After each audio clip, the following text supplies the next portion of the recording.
Welcome, ladies and gentlemen. This is your boy Tato Nation here, aka TN Rama, and so basically, I'm just bringing you a very quick video. As I promised on my previous video, after getting my new title, of a struggle and a half, the Canavilla, whatever. Again, I'm still trying to properly learn how to pronounce it. But as you guys watch my other video, basically I just did a video on the last few moments of that fight. I did 14 revives to take that Sentinel down, and the champions I used were basically pretty out of the ordinary of what most people would have used, but I picked them due to the path that I chose. Now I'm just gonna do a quick summary on that, just so that gives you guys a little bit of an idea of what to do, how to do it. And if you have any of the champions or any champions that are similar to what I have, then I think that this is personally the easiest path out of all of the other paths that they have available to take. So, real quick, let me lower the volume on this. I'm sorry about that. You guys probably did not get to hear everything I said properly due to the volume of this. But okay, so let me just get to this real quick.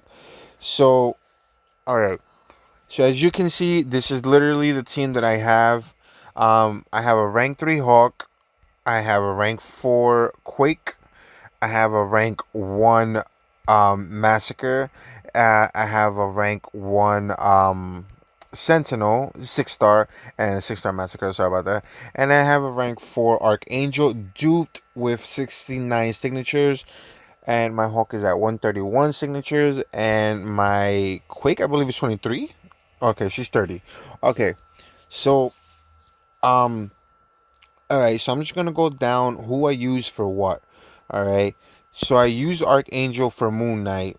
I think it will be just a pretty obvious choice. It's not something out of the ordinary. It's something what most people would do anyway, if they have an Archangel. I specifically had only brought Quake just for Havoc, because if you fought Havoc before, you know that his plasma explosion or whatever it's called, I don't know the actual name to it, but that that does just so much damage, and it's really hard to avoid it. So if Quake's Shake and Quake going on, or Quake and Bake, whatever you want to call it, you can basically avoid his little power gain, more than the usual. He'll still have his power gain going on, but it won't be as much as he would actually have it going on. So you can do a couple of damages, over time, because of Quake's ability, which personally I think is amazingly good, because you can invade a couple of attacks, even though he does have that unblockable medium attack. But it doesn't mean that it can't be invaded, and you still can block it, giving you an opportunity to basically block his low light attack. So just throwing that out there. Quake was for Havoc only, nothing out of the ordinary. I mean, I could have tried Sentinel, but he still would have took so much damage because of Havoc's ability. So I went up, and then I took Houndoom, whatever his name is. I just basically used Archangel. I baited his SP1. Sorry about that, guys. I baited his SP1 and just gave it the distance between me and him. And I just had my heavy attack ready to go. And basically, that's what I did. I just did a lot of parry, heavy attack, parry, heavy attack. Now, here's the thing. I've seen a lot of videos on YouTube with a lot of YouTubers who have literally gone for the Dormammu path, and who have gone, I don't know, I keep doing that by mistake, and who have gone for where is it? Yeah, I think, okay, so yeah, I think I've only seen people have gone for the Dormammu path. Now, oh, I've seen the Dormammu path, and I've seen people take the Black Panther paths. Now, okay, um so here's the thing. Sorry about that. That was my wife.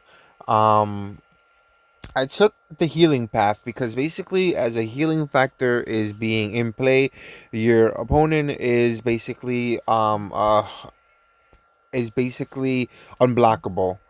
So I think.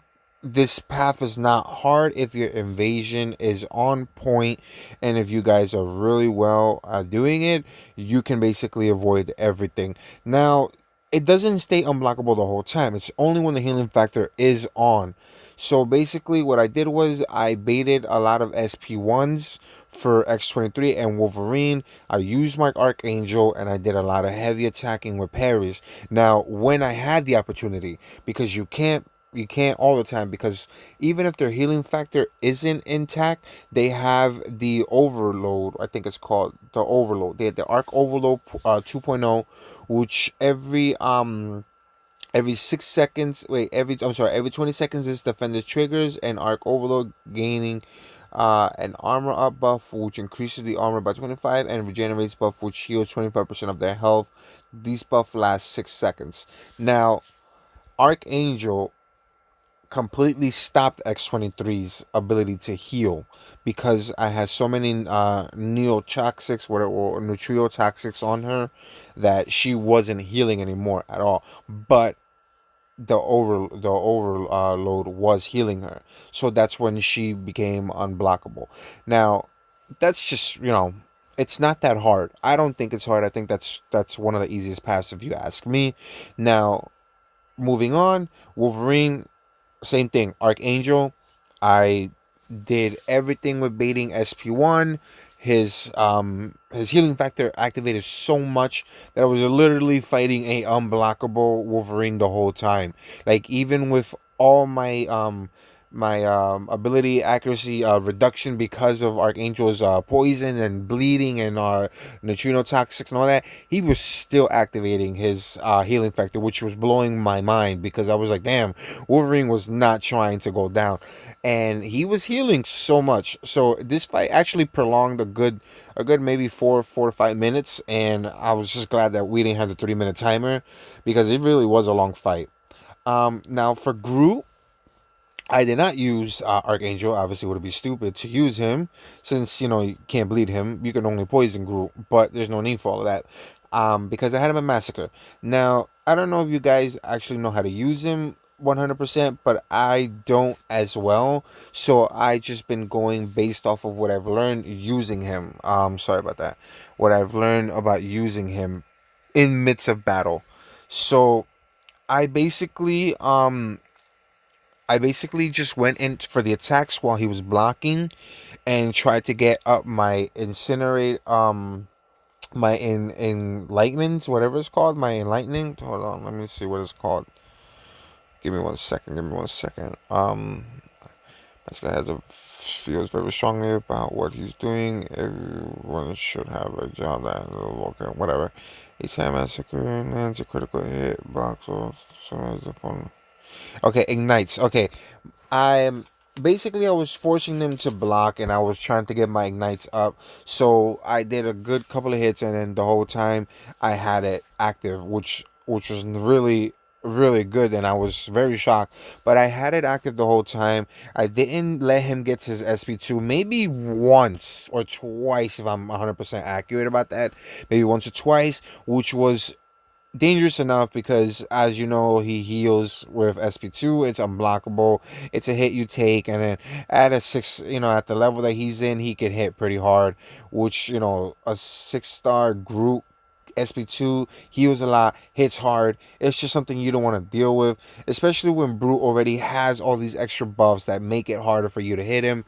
But because of because of the burn, incinerate damage that I had on him, he was at like 15, and I just kept going and going and going and going. And I had my SP3 active, and I only did SP2, SP3, SP2, SP3, back and forth. It was just such a long fight, because of, if you know how Groot is, he may not be the strongest, but he just has such, high defense due to his buffs. And then when the attack goes in, with the I am Groot attack goes in, it's a wrap.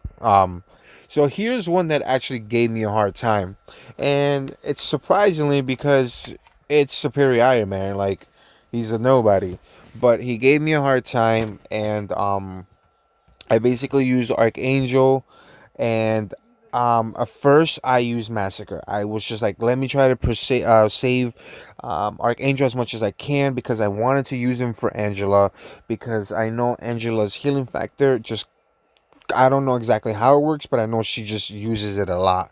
So I use my massacre to basically take out as much as life as I could from Iron Man, Superior Iron Man, and it was not that easy because he annihilated me. Like I had no, my invading was just not on point, and I don't know, he kicked my ass. He kicked my ass really good, and I was just so livid. I was so frustrated.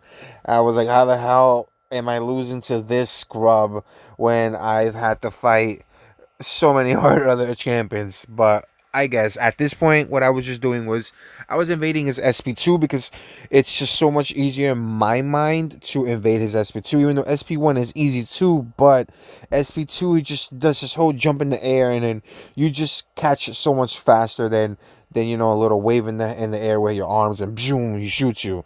So it just, you know, I just basically went for the SP2, but Archangel took him out.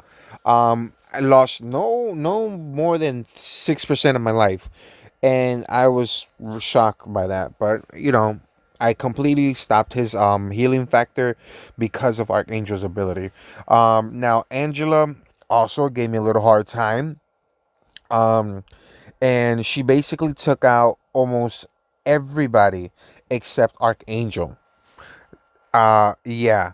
She took out everybody. She took out my Sentinel. She took out my Quake. She took out my Hawk, and then she just got taken out by Archangel. And the crazy thing is that once I took her out, I was basically just baiting her SP1 as well, because her SP1 stops at a certain range. Now with Archangel, if your timing is correctly and you know your ranges of these character specials by now, then you know that you can stand literally right in front of her to an extent where that last hit's about to come down and you know she won't hit you. Just charge up your heavy attack. um it's literally what I was doing the whole time. So basically that was the overall key factor to the victory against her. So when I got to Sentinel, all I had was Archangel, and before he actually killed my Archangel, I took him down to 70%, which I was so determined to just do this with Archangel. Now it's not that Sentinel is hard; he's not. But being that he's stun immune, and all this, you know, like pursuit to the scientist, mutant, to cosmic, no, not cosmic, I'm sorry, to mutant, skill, mystic, science, and you know, everything but cosmic. I don't have cosmics, as you can see, so I had to do this with what I had. And I had to basically do 4 team revives to take him out. And I just got so lucky that we were doing the gifting thing, this right here, the gifting one. And I basically got lucky with, where is it, with collecting this one right here. I got lucky that we got the 275 units, because I only had 50, and because I gifted just in the right time, I got those. And then I opened up all of my crystals for my arenas that I did grinding since yesterday. I was grinding all night up to this morning. I opened 100 freaking oh my god, arena crystals. I opened up 100 arena crystals, and I got a good 200 and something out of them in total. So I had like about 400 and something units, a little bit more over there, and then I've just been gifting since then. But the point is, that is the path that I took, and these are the champions that I used for this like last fight. Now I don't know if you guys all have these champions, but my best advice would be, if you are going to take anybody that um if you're going to take, I'm sorry, the path to basically come up to the healing factor side, then I would advise you take somebody that doesn't bleed, and somebody that can kind of heal block, or completely just stop the ability to heal, if you want to avoid having to fight so much unblockable champions throughout the whole time that you're doing this side.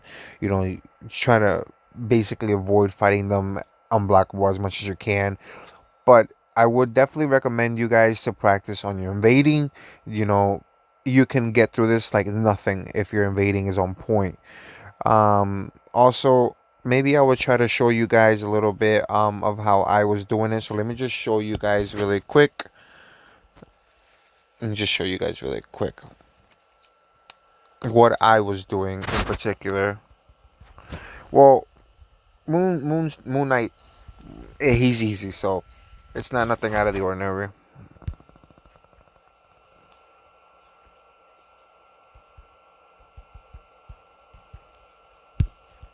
I'm just trying to get him to do his thing. Back, see, that's what I call the back and forth attack.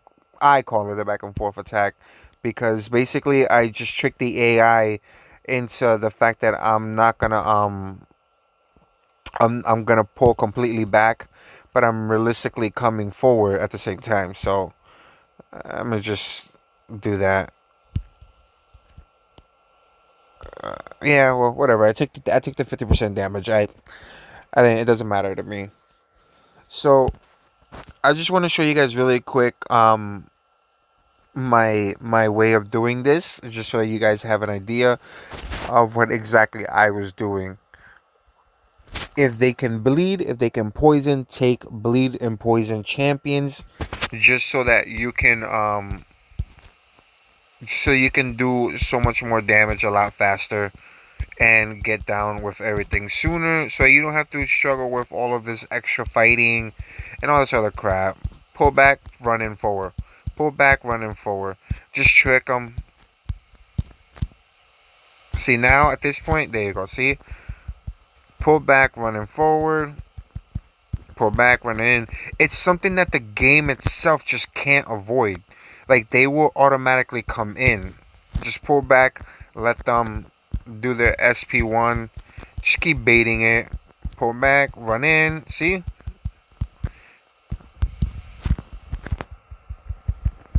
Pull back.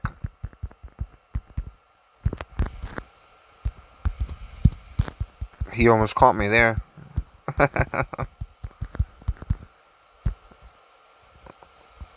Oh man, he could have annihilated me because of that. So you guys are seeing, just it's just what I was doing. This is how I literally fought Sentinel back to back to back to back. And the crazy part about it was that it was a really hard fight. I'm not gonna sit there and deny it. It really was, because he was just hitting so hard that I was just scared to take a hit from him. I was so scared to take a hit from him because any little mistake he would have just completely destroyed me. See? See? It's all about tricking him. It's all about tricking him. Come on. Come on, baby. Let's go. Alright. Well, he didn't want to do it. Now, the next fight, if you have anybody who's just a physical heavy hitter, I would recommend a physical heavy hitter for somebody like Killmonger, because if you guys know anything about Killmonger, he basically has a power gain. It's not in the description that he has power gain, but it's in the description saying that he basically does gain a percentage when he is suffering from some kind of like damage over time debuff. Let me see if I can find it for you guys. I don't know if you guys knew that about him, but it's just something that I've always known about him. And I had an alliance member who had no idea about this, and then I explained to him about it. He was like, "Wait, what?" And I was like, "Yeah, check it out." And when he realized that, he was like, "Damn, dude, I had no idea." I was like, "Yeah, that's why I like to use him against a lot of characters that do a lot of debuffing. No matter what they do to you, they'll debuff you." Well, I use Killmonger, and especially for his SP2, which basically you can take a SP3 if you have his SP2 indestructible charges on him. So let me see. I'll tell you right now exactly where it is. Okay, at the start of the fight, the Vibranium armor provides 700 armor rating, and Killmonger grants 50% of his missing power each time a debuff is inflicted against him. Vibranium armor is disabled if he is suffering from an armor break effect.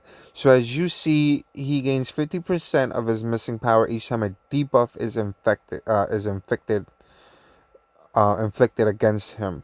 So I'm sorry about that. Um, Start time is active effective. Okay, for per 8 seconds, deal damage to the back to struck by blind. Blocks an attack damage. Splits a come on stop power. Yeah. Okay. Yeah. So that's the part. So yeah, he gains some kind of power. You want to kind of avoid that in a way, just because it's a hassle. It's a pain in the ass. I'm not gonna sit there and deny. And the thing is that Killmonger is one of my favorite champions. So I do use him a lot. He is one of my trusty champions overall. So you want to block that last hit, go in for it. But now that his SP1 is activated, you kind of don't want to do the back and forth because he might block you. And you don't want him to do that.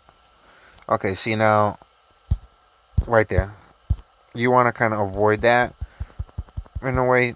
But it won't be easy to avoid it. So my advice would be, you know, try your best to do what you can.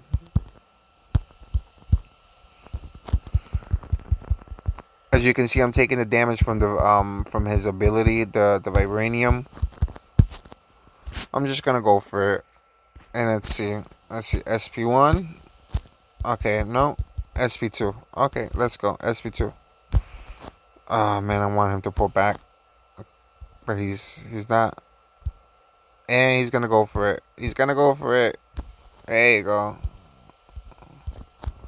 Okay, so he has me cornered right now. Ah man, I need to back him up. Back up. Well, he's gonna get his SP3 because of that. Oh, oh.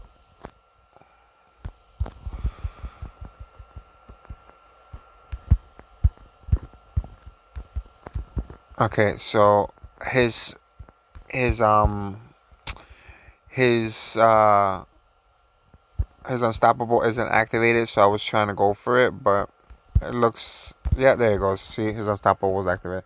So he can be a bit of a hassle if you know don't have what you need for him. But unfortunately, this will not be so easy because even if I try to parry him, he does sharpened claws. Basically, he can inflict damage whenever I block, and I'm not trying to do all of that. It's like the damage that he'll do just from me blocking would be pretty harsh, and I don't want to deal with that. But I have no choice but to use Archangel because even if I use Hawk, I don't think Hawk would be able to do the damage because he is a science champion.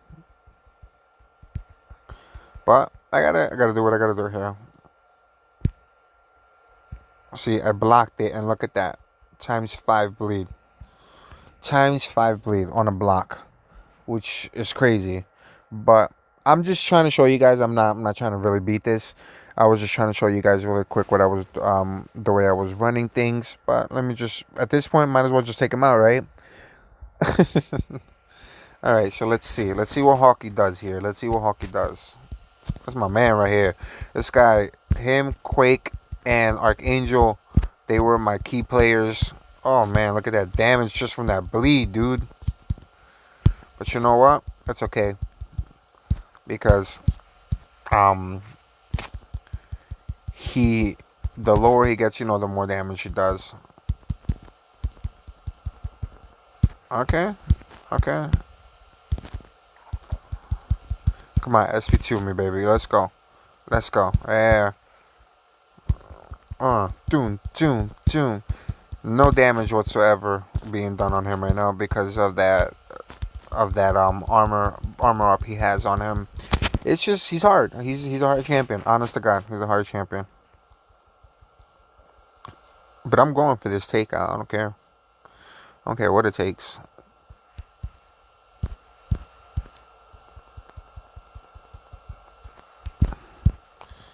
Man, I'm blocking it. He's ripping me.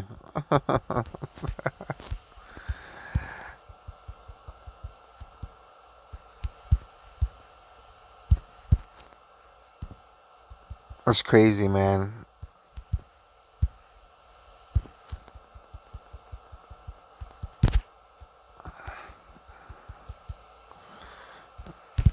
Oh no. He is ripping me today, man. This is crazy because I never have such a hard time with him.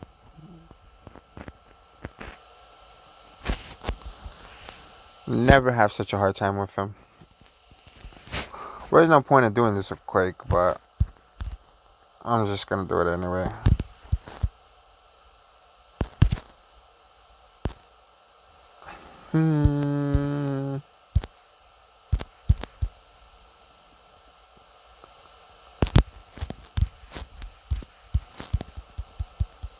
Boom! Right in the corner. Take it easy, big guy.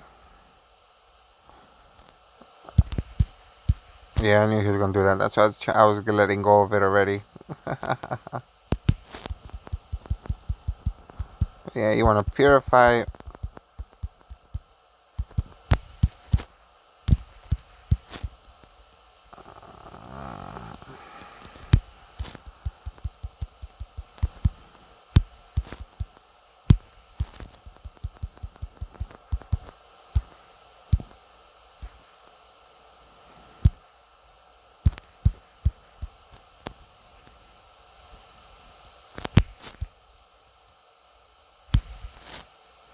Ah, denied.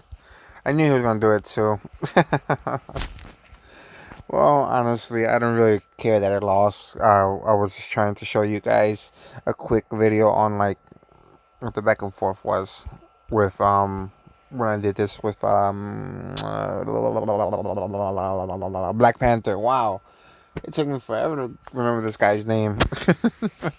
But yeah, so unfortunately, I'm sorry that I could not beat this to show you guys better. But still, the point is like you just need somebody that doesn't bleed, somebody that can do brute damage, and someone that does bleed or does poison, does shock damage or freeze damage or fire damage, whatever kind of stuff you want to do in particular for your character, so you can take them this way. Because I honest to God think that this path is the easiest path to take. But alright, guys. Sorry again that I lost the video. Towards Killmonger, just whatever. I really wasn't even trying to actually beat it. If I was trying to actually beat it, then yeah, we would have gone through it. But just wanted to show you guys a quick glimpse of what I was doing, who I used, what path I took, and well, thanks again for watching my video. Catch you guys on the flip side.